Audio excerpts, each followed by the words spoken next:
الحمد لله رب العالمين والصلاة والسلام على رسوله محمد وعلى آله وأصحابه أجمعين أما بعد قال الله تعالى أعوذ بالله من الشيطان الرجيم بسم الله الرحمن الرحيم وعاشروهن بالمعروف فإن كرهتموهن فعسى أن تكرهوا شيئا ويجعل الله فيه خيرا كثيرا وقال تعالى وقرن في بيوتكن ولا تبرجن تبرج الجاهلية الأولى وأقمنا الصلاة وآتينا الزكاة وأطعنا الله ورسوله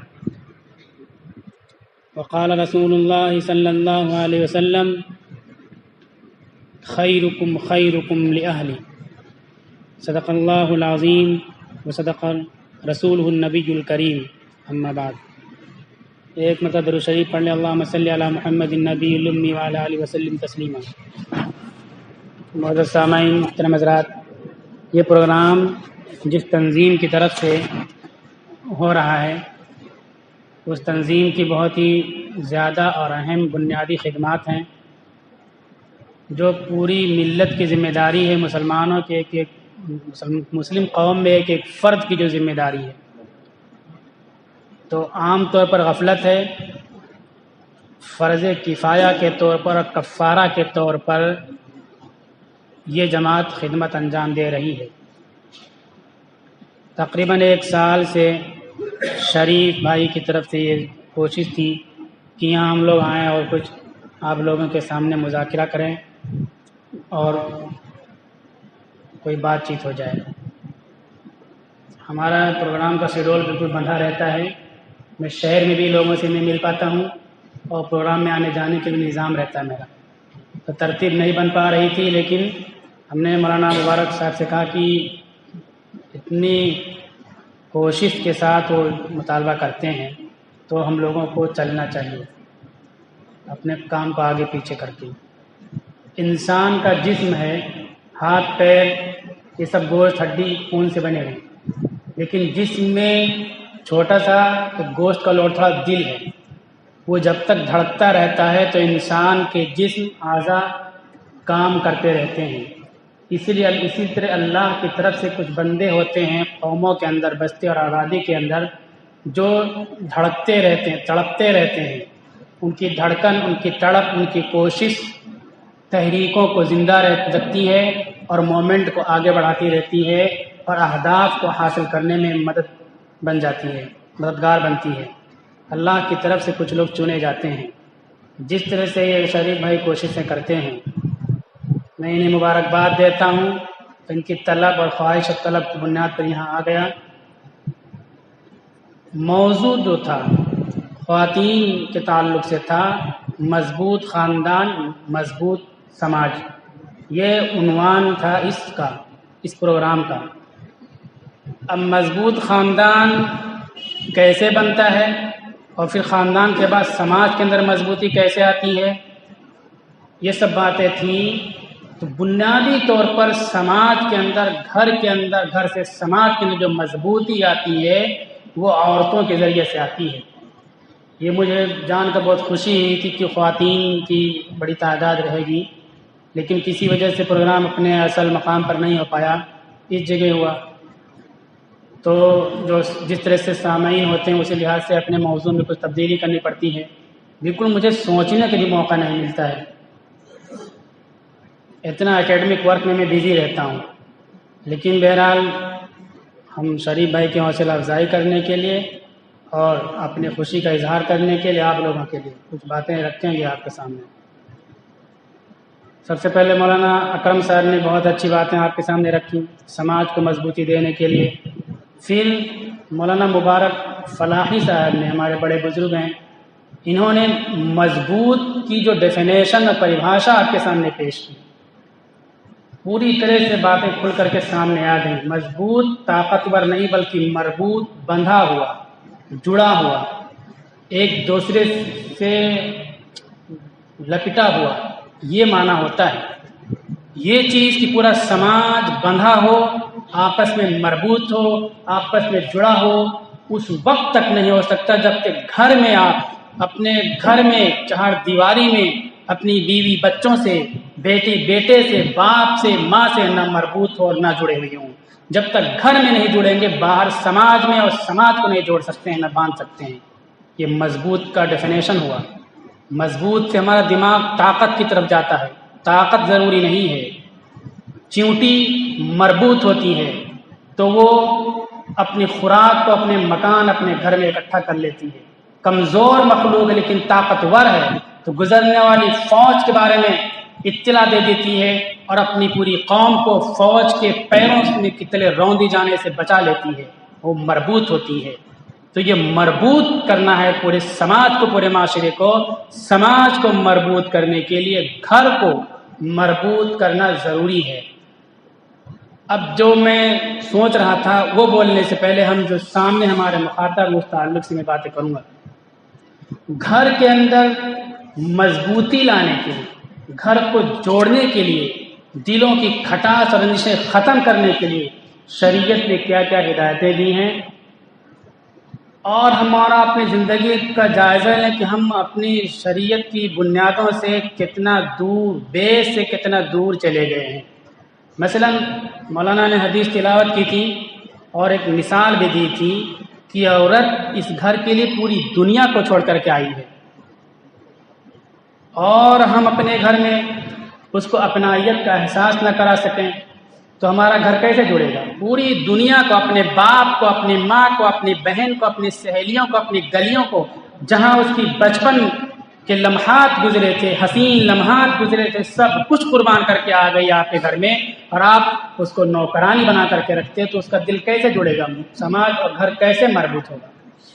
اس لیے اللہ کے نبی صلی اللہ علیہ وسلم فرماتے کہ کوئی انسان، اچھا انسان سماج میں بنتا ہے تو اچھا ہونے کے لیے ضروری یہ ہے کہ وہ اپنے گھر میں اچھا ہو، اس کے گھر والے کہیں کہ ہاں اچھا ہے، دل سے بولیں، اس کے ہاؤ بھاؤ سے گھر والوں کو ظاہر ہے کہ گھر میں یہ شخص اچھا ہے، تب تو سماج میں اچھا ہوگا۔ گھر میں اچھا ہوگا، سماج میں اچھا ہوگا تو سماج کو جوڑنے کا ذریعہ بنے گا۔ اپنے گھر والوں کو نہیں جوڑ سکا تو سماج کو بھی نہیں جوڑ سکتا ہے۔ اب آپ دیکھیے گھر میں ہم نے قرآن کی پہلی آیت تلاوت کی، اس میں اللہ تعالیٰ کہتے ہیں عورتوں کے ساتھ، بیویوں کے ساتھ وَعَاشِرُوهُنَّ بِالْمَعْرُوفِ، عورتوں کے ساتھ بھلے طریقے سے گزران کرو۔ وہ چکن چلی بنا کے دے رہی ہے، بریڈ بنا کے دے رہی ہے، ناشتہ بہترین بنا کے دے رہی ہے، کپڑا وقت پر پریس کر رہی ہے اور سب تیار کر، تب آپ اچھے انداز میں گزر بسر کرو؟ نہیں۔ فَإِن كَرِهْتُمُوهُنَّ، کوئی چیز تمہیں اس کے اندر ناپسند ہے، وہ کھانا صحیح نہیں بنا پاتی ہے، وہ چکن چلی نہیں بنا پاتی ہے، کھانے میں نمک زیادہ کر دیتی ہے، نمک کم کر دیتی ہے، کمی اس کے اندر، رنگ اس کا پھیکا ہے، لنگڑی ہے، کوئی کمی ہے اس کے اندر، یہ قرآن کی آیت ہے۔ اللہ تعالیٰ قرآن میں کہتے ہیں تمہاری نظر سے، تمہارے سر کی آنکھوں سے دکھائی پڑ رہی ہے کہ اس کے اندر یہ کمی ہے، کمی ہوتے ہوئے بھی عاشروہن بالمعروف، کمی ہوتے ہوئے بھی اس کے ساتھ اچھے انداز میں گزر بسر کرو۔ یہ قرآن کا حکم ہے۔ دنیا کا واحد مذہب اسلام ہے جو عورتوں کو پروٹیکشن اور تحفظ فراہم کرنے کے لیے اتنے طاقتور انداز میں مردوں کو مخاطب کرتا ہے کہ عورتوں کے اندر کمزوری نظر آئے، کمی نظر آئے، اس کے باوجود تم اچھے انداز میں گزر بسر کرو۔ ہمارا آپ دیکھیں، سوچیں، پوری طرح سے چن کے شادی کرتے ہیں، زیور بھی خوب لے کر کے آئے، خوبصورت بھی بہت زیادہ ہو، نیتا کے گھر کی لڑکی ہو، سب دیکھ لیں گے، دین نہیں دیکھیں گے۔ مولانا نے کہا جب دین نہیں دیکھا تو دین کیوں گھر میں وہ پیش کرے گی؟ تمہارے ساتھ دین کے مطابق زندگی کیوں گزارے گی؟ وہ بھی چھمک چھلا تیرے نام جیسی زندگی گزارے گی، ماڈرن انداز میں زندگی بسر کرے گی، سب دیکھ لیں گے، اور پھر اس کے ساتھ گزر بسر نہیں ہو سکتا۔ وَعَاشِرُوهُنَّ بِالْمَعْرُوفِ، بھلے انداز میں۔ اللہ تعالیٰ کہتے ہیں فَإِن كَرِهْتُمُوهُنَّ فَعَسَىٰ أَن تَكْرَهُوا شَيْئًا وَيَجْعَلَ اللَّهُ فِيهِ خَيْرًا كَثِيرًا، کہ تمہاری آنکھوں سے اس کی کمزوریاں نظر آ رہی ہیں، کمزوریوں کے باوجود اچھے انداز میں گزر بسر کرو۔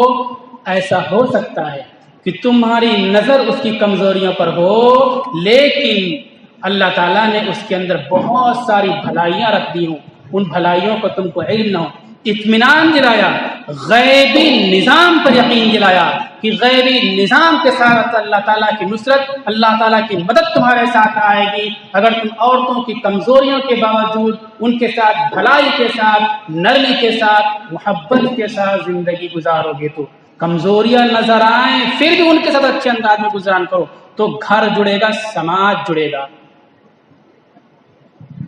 صحابہ کرام کے اور ان کے ازواج کے درمیان اختلافات ہوتے تھے، حتیٰ کہ رسول اللہ صلی اللہ علیہ وسلم ازواج مطہرات کے درمیان اختلافات اور من مٹاؤ جیسی صورت بن جایا کرتی تھی۔ یہ نوع انسانی کو، انسانی قافلے کو، انسانی معاشرے کو دکھانے کے لیے عملی طور پر کہ کوئی گھرانہ اس سے خالی نہیں ہے کہ میاں بیوی میں آپس میں اختلاف نہ ہو جائے۔ نبی ان کی بیوی کے درمیان اختلاف ہو رہا ہے، وہ کیسے مسئلے کو حل کیا کرتے ہیں۔ حضرت فاطمہ، حضرت علی، یہ بھی ہمارے لیے آئیڈیل ہیں۔ ناراض حضرت علی مسجد میں چلے گئے، رسول اللہ صلی اللہ علیہ وسلم پہنچے، پوچھا بیٹی علی کہاں؟ بولے ناراض ہو کر کے مسجد میں چلے گئے ہیں۔ تلاش کرتے کرتے پہنچتے ہیں اور سمجھا بجھا کے لاتے ہیں، بیٹھاتے ہیں، ہماری بیٹی ناراض ہو کر کے چلی آئے کہ کہیں ہمارا داماد بیٹی سے ناراض ہو جائے، ہم نیتا ہوں تو ہم کیا کرتے ہیں؟ ہم کتنا اپنے بیس سے ہٹ گئے۔ گھروں میں کس انداز میں آپ صلی اللہ علیہ وسلم رہا کرتے تھے؟ کان یکنس بیتہ ویحلب شاتہ ویرقى دلوہ، رسول اللہ صلی اللہ علیہ وسلم اپنے گھر میں بکری کا دودھ نکال لیا کرتے تھے۔ اس سماج کی بات ہے، اس معاشرے کی بات ہے جہاں عورتیں یا نوکر دودھ نکالا کرتے تھے بکری کے، وہاں رسول اللہ صلی اللہ علیہ وسلم بکری کا دودھ عورتوں کا کام کر رہے ہیں۔ جیسے کہ روٹی بنانا ہمارے ہاں عورتوں کا کام ہم سمجھتے ہیں، تو اسی طرح سے وہاں دودھ نکالتے تھے، گھر میں جھاڑو لگا لیا کرتے تھے اور ڈول، پانی کے ڈول کو سیتے تھے۔ وَيَخِيطُ الثَّوْبَ، اپنے کپڑے کو اپنے ہاتھ سے سل لیتے تھے۔ یہ عورتوں کا کام ہمارے سماج میں ہے، اس وقت بھی تھا، لیکن سماجی روش سے ہٹ کر کے ایک نیا ماڈل، نمونہ اور آئیڈیا دیا کہ بہادر مرد، اچھے انسان اچھے گھروں میں اس انداز میں رہتے ہیں کہ عورتوں کے کام کو بٹاتے ہیں، ان کا ساتھ دیتے ہیں۔ حضرت عائشہ صدیقہ رضی اللہ تعالیٰ عنہ سے پوچھا گیا کہ رسول اللہ صلی اللہ علیہ وسلم گھر میں کیا کرتے تھے؟ فرمایا کان فی محنت اہل، رسول اللہ صلی اللہ علیہ وسلم جب گھر میں ہوتے تھے تو اپنی بیویوں کے کام میں مصروف رہا کرتے تھے۔ بیویاں جو کام کر رہی ہیں، گیہوں صاف کر رہی ہیں، گیہوں تو ہوتا نہیں تو بہت کم ہوتا تھا، دوسرے کام کر رہی ہیں، وہ سارے کام گھر میں رہ کر کے رسول اللہ صلی اللہ علیہ وسلم کیا کرتے تھے۔ یہ سنت ہے، شریعت کا حکم ہے۔ حضرت عمر رضی اللہ تعالیٰ نے کہا کہ گھر میں عورتوں کا کام کرنا، عورتوں کا ہاتھ بٹانا، یہ خلفائے اسلام کا کام ہے، یہ اچھے لوگوں کا کام ہے، اللہ کے محبوب بندوں کا عمل ہے۔ اب ہم سوچیں، گھر میں ہم سب عورتوں کا ہاتھ بٹاتے ہیں، عورتوں کا کام کرتے ہیں۔ اگر اس طرح ہم عورتوں کا ہاتھ بٹائیں، عورتوں کا کام کریں، تو عورتوں کے دل میں ہم ایسے اتر جائیں، ان کی نگاہوں میں ایسا بس جائیں گے کہ دنیا کے کسی کونے میں ہوں گے، ان کی آنکھوں میں صرف اور صرف ہماری تصویر ہوگی، ان کے دلوں میں ہمارا وجود، اور ہم دھڑکیں گے، ہماری دھڑکن ان کے دلوں میں ہوگی اگر سنت کے مطابق زندگی گزاریں۔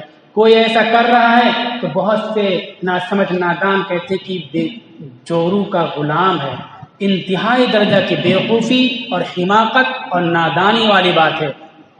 جورو کا غلام نہیں بنیں گے، اس انداز میں سنت کے مطابق گھر میں کام نہیں کریں گے تو جو آوارہ ہیں اور دنیا بھر کی بیماریوں کی آماجگاہ ہیں، یہ وہاں پہنچے گا اور ان کی غلامی کرے گا، ان کا غلام بنے گا۔ لیکن جب جورو کے ساتھ سنت کے مطابق ہم رات و دن رہیں گے تو کیا ہوگا؟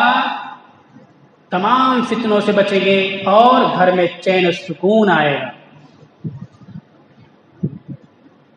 یہ بیماری بہت عام ہو گئی ہمارے محلوں کے اندر، رات میں 12 بجے 1 بجے گھر پہ پہنچتے ہیں، چوپالوں پر، ہوٹلوں پر، چوراہوں پر بیٹھے رہتے ہیں۔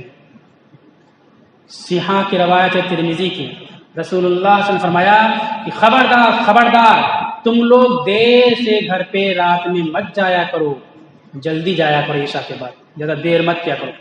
روایت ہے اسی روایت کے ساتھ ہے کہ جس دن آپ صلی اللہ علیہ وسلم نے لوگوں کو کہا کہ دیر سے گھر پہ مت جایا کرو، دوسرے دن 2 لوگ تاخیر سے اپنے گھر پہ پہنچے، تو وہاں ان کے گھر پہ تاخیر سے رات میں گھر پہ پہنچے تو وہاں ان کے گھر پہ ان کی بیویوں کے ساتھ دوسرے مرد موجود تھے۔ وہ مسلمان تھے، صحابہ تھے یا صحابہ نہیں تھے، اس کی صراحت حدیث میں نہیں آئی، لیکن آپ نے فرمایا تو سر کی آنکھوں سے عملی طور پر اللہ نے دکھلا دیا کہ اگر وقت پہ اپنے گھر پہ پہنچو گے تو گھر فتنے سے بچے رہیں گے، رات میں دیر سے گھر پہ پہنچو گے تو گھر میں فتنے شروع ہو جائیں گے، تمہاری عزت اور آبرو خاک میں مل جائے گی۔ ہمارے نوجوان دیر تک چوراہوں پر رہتے ہیں اور تاخیر سے گھر میں پہنچتے ہیں۔ ہم جو یہاں ضعیف اور عمر دراز لوگ بیٹھے ہیں وہ لوگ بھی اس بات پر دھیان نہیں دیتے کہ نوجوان ہے، ٹھیک ہے یارو دوستوں کے ساتھ رہو گا۔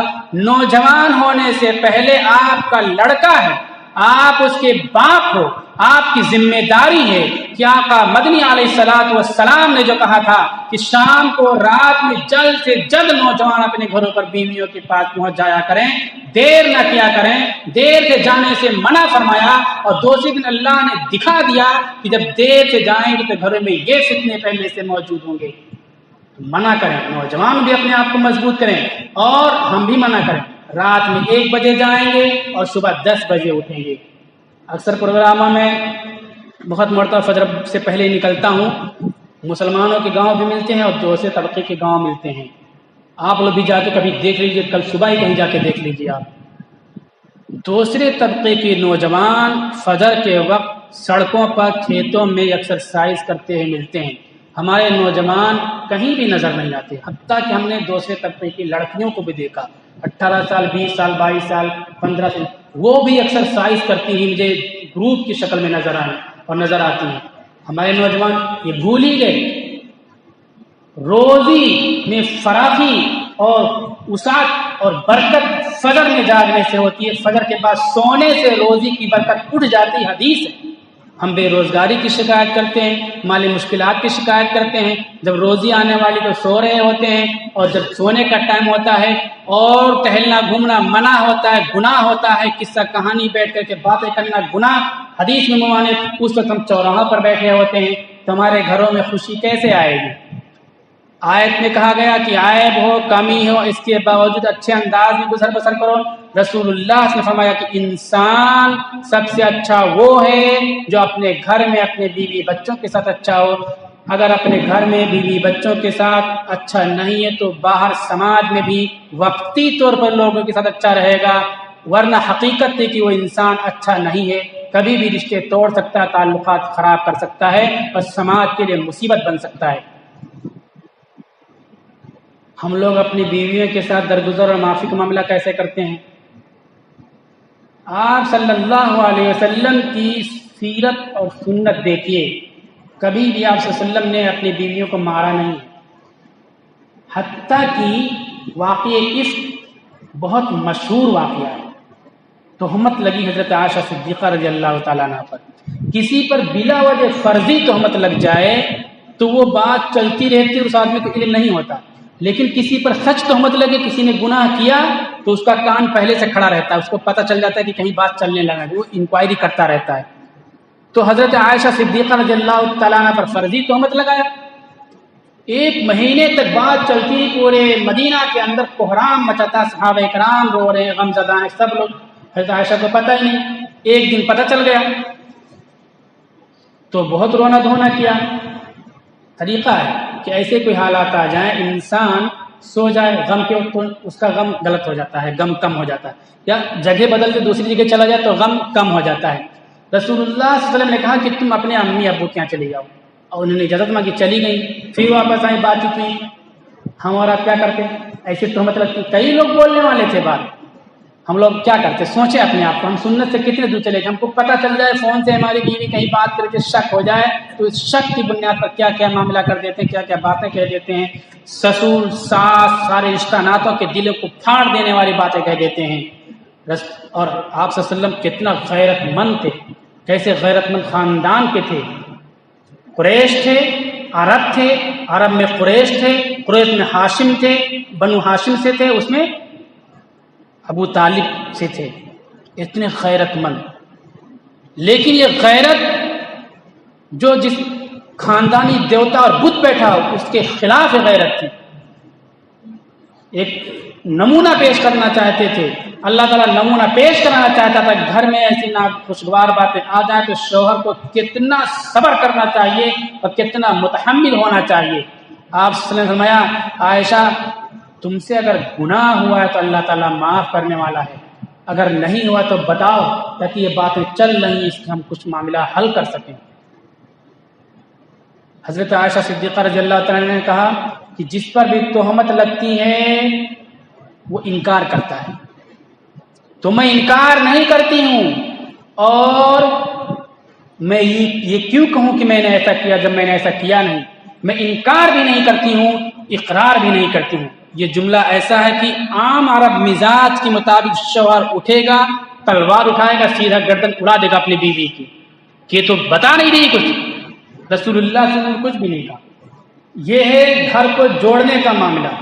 شک شبہ کی بنیاد پر کیا سے کیا باتیں ہم کرنے لگتے ہیں. فون پہ کوئی بات سن لی تو کتنا ہم گھروں کو تباہ کر دیتے ہیں، برباد کر دیتے ہیں. صبر کریں گے گھر میں اور ناخوشگواری کو برداشت کریں گے، تحمل کریں گے تو گھر خوشگوار ہوگا. وہ اوپر کی پسلی کی مثال ذیل اعلیٰ کی مثال دی ہے، تو ذیل اعلیٰ کی تشریح کچھ لوگ دوسرا کر دیتے ہیں. آپ کو گلے میں ہار پہننا ہو تو سیدھا راڈ کی شکل میں ہو تو ہار گلے میں رک ہی نہیں سکتا. ہار اسی وقت خوبصورت ہوگا جب راؤنڈیڈ ہو. راؤنڈیڈ یہ عورت زندگی کا حسن ہے. اس حسن کو بتلانے کے لیے ذیل اعلیٰ سے تشبیہ دی گئی.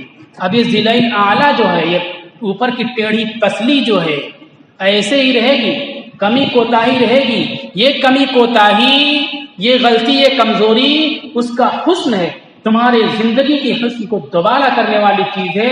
اس لیے اس کمی کوتاہی کے ساتھ گزر بسر کرو. اگر اس کمی کوتاہی کو دور کرنے کی کوشش کرو گے تو توڑ دو گے، سماج ٹوٹ جائے گا، گھر برباد ہو جائے گا. اب آ جائیے باہر کی طرف، گھر سے باہر کی طرف آ جائیے. اسی واقعی عفق میں منافقین خان نبوت کو بدنام کرنے کے لیے، اسلام کو بدنام کرنے سے باتیں کہہ رہے تھے. کچھ سادہ لوگ مسلمان بھی تھے، وہ بھی ان کی باتوں میں باتیں ملا کر کے کہنے لگے. قرآن کی آیتیں ہیں سورہ نور، تو کہنے لگے عائشہ سے ایسا معاملہ ہوا، عائشہ سے بات پھیل گئی. حضرت مستح ایک صحابی رسول ہیں، وہ بھی اس میں بات پھیلانے میں تھے. یہ رشتہ دار تھے رسول حضرت ابوبکر صدیق رضی اللہ تعالیٰ عنہ کے. حضرت ابوبکر صدیق رضی اللہ تعالیٰ عنہ ماہانہ ان کو خرچہ اور وظیفہ دیا کرتے تھے، غریب تھے. جب آیت برات نازل ہوئی تو حضرت ابوبکر صدیق رضی اللہ تعالیٰ نے کہا کہ یہ مستح ہماری طرف سے نہیں بول سکتے تھے، نہ بولتے، لیکن ہماری بیٹی پر تہمت لگی، الزام لگا، تو میری بیٹی کے خلاف الزام لگانے والوں کی بولی بولنے لگے، لوگوں تک پھیلانے لگے. کتنی تکلیف کی بات ہے. اب میں ان کو وظیفہ نہیں دوں گا، ماہانہ تنخواہ نہیں دوں گا. قرآن کی آیت نازل ہو گئی کہ تم اللہ کو راضی کرنے کے لیے، اللہ کے اجر حاصل کرنے کے لیے اپنے غریب رشتہ داروں کی مدد کرتے تھے تو تم مدد کرتے رہو، لیکن اپنے دنیاوی فائدے کے لیے، اپنا سینٹ کہلانے کے لیے مدد کرتے تھے تو اللہ کو ایسی امداد، ایسی صدقے کی ضرورت نہیں ہے.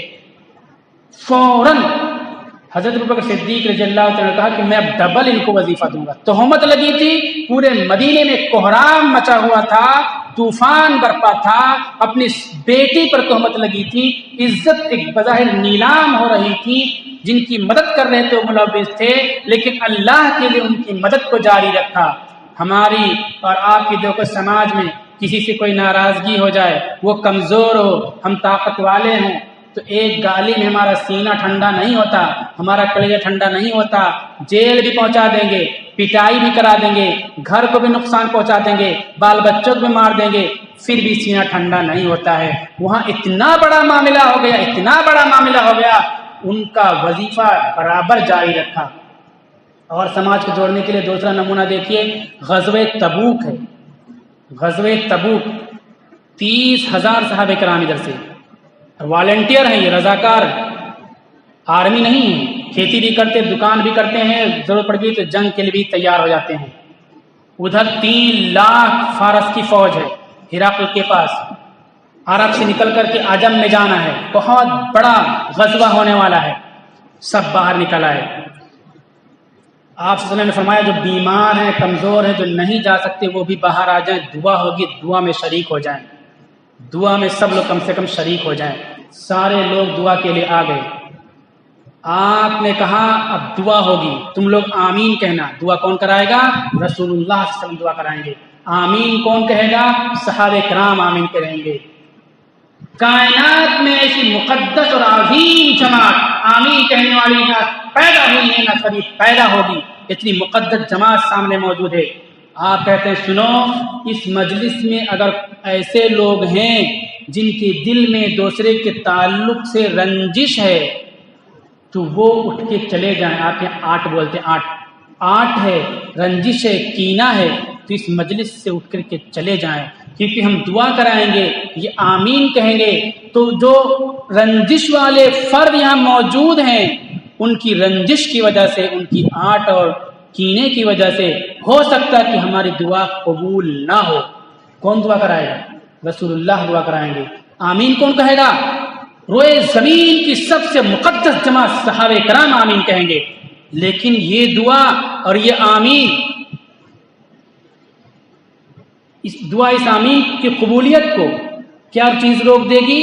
اس مجلس میں ایسا شخص ہے جس کی دل میں دوسرے مسلمان کے تعلق سے رنجش ہے تو دعا رد کر دی جا سکتی ہے، اس لیے اٹھ کے چلے جائیں۔ ایک صحابی ادھر سے اٹھے، ایک صحابی ادھر سے اٹھے، گلے ملے، خوب معافی مانگا کہ میری غلطی تھی مجھے معاف کر دیجئے۔ انہوں نے کہا تمہاری غلطی تھی مجھے معاف کر دیجئے، معافی مانگا، خوب روئے، اب واپس آئے اور کہا کہ اللہ کے رسول صلی اللہ علیہ وسلم آپ دعا کرائیے۔ آپ صلی اللہ علیہ وسلم نے دعا کرائی، دعا ایسی قبول ہوئی